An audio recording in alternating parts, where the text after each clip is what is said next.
கிறிஸ்துவில் பிரியமான சகோதர சகோதரிகளே, மார்க் 1:15 சொல்லப்படுவது போல, மனம் திரும்பி நற்செய்தியை நம்புங்கள், ஏனெனில் காலம் நிறைவேறிவிட்டது என்று இயேசு சொல்லுவார்.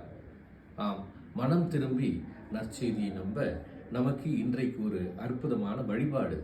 மார்ச் 1 சனிக்கிழமை 9 மணியிலிருந்து அதிகாலை 3 மணி வரை நாம் கண்விழிப்பு ஜெபத்தை செய்ய இருக்கின்றோம்.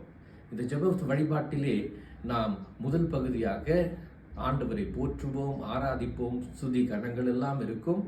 அதைத் தொடர்ந்து உங்களுடைய கரங்கள் எல்லாம் கழுவப்பட்டு அதற்கென்று ஒரு சடங்கு இருக்கும்.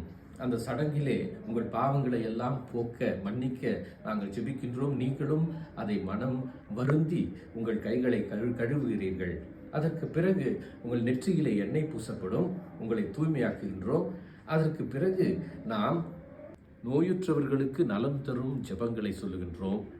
ஆண்டவருடைய அற்புதமான அவருடைய திருவுடல் உள்ளடங்கிய அந்த கதிர் பாத்திரம் உங்களை தொடுவதனால் நீங்கள் குணம் பெறுவீர்கள்.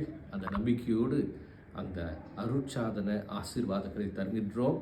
அதற்கு பிறகு கவலைப்படுகிறவர்கள், பாரம் சுமக்கிறவர்கள், இவர்களுக்காக சிறப்பு ஆராதனை ஜெபம் இருக்கும், நற்கருணை ஆசீர்வாதம் இருக்கும்.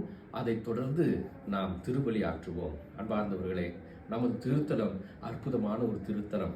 அன்னை உங்களுக்கு அற்புதங்களை செய்ய காத்து கொண்டிருக்கின்றார். இயேசுவிடம் உங்களுக்காக பரிந்து பேசுகின்றார். வாருங்கள், ஜெப வழிபாடிலே கலந்து கொள்ளுங்கள். ஆண்டவர் உங்களுக்கு அருள் தருவார், உங்களுக்கு அற்புதங்களை செய்வார்.